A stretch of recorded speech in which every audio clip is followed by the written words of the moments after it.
You want to have a halal environment at home that's full of love. A halal environment where kids can feel welcomed, they can feel loved, they can feel safe, they can feel guided, but not feel like they're being nagged and judged. One of the scholars had said that when it comes to our children, you don't want to be a policeman and you don't want to be a judge. Your role is actually to be the shepherd. And the role of the shepherd is to gently guide your flock in the direction that you want to take them in.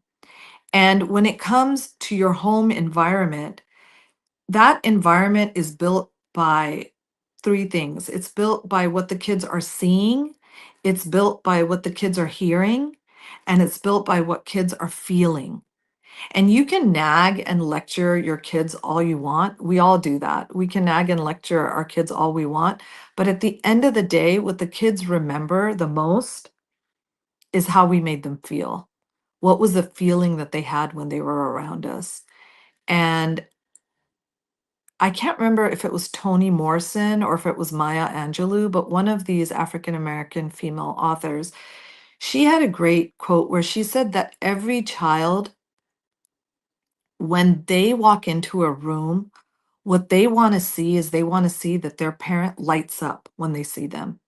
That when they walk in, their parent sees them and just gets all like happy and lights up that, oh, my child is here. Every child is looking for that, is looking for that spark to come out of their parents. And the truth is, most of us, when we look at our kids, we're looking at what they need to improve, what they need to fix, what they need to clean up, what they need to change. And kids feel that. If they feel if they're not being accepted for who they are. I've learned that the hard way in my own life, in my own parenting journey.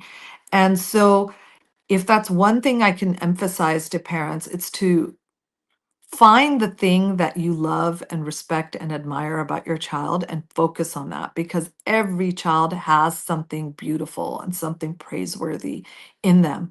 And we all have to take the time to notice what that is and to be grateful for it and to let our children know that we appreciate that quality, that blessing that Allah subhanahu wa ta'ala has put in our children. And each of us has something different that we can find in our kids to admire and respect. I had a friend who grew up in a town where there were very few Muslims. And she had a very pious father who was very, very loving with her and her siblings. And she and her siblings all grew up to be amazing Muslims. And I once asked her, I said, how is it that you and your siblings grew up to be such amazing Muslims, considering you didn't have many Muslims around you. You didn't have a big community. How is it that the siren call of the popular culture around you didn't pull you? And I'll never forget her quote. It was really beautiful. Is she said, "When you feel love in the home, you don't look for it anywhere else. When you feel love in the home, you don't look for it anywhere else." And so that's what we want to do. We want to make sure that our homes are homes full of love and where children feel welcome and where they feel safe and they feel appreciated.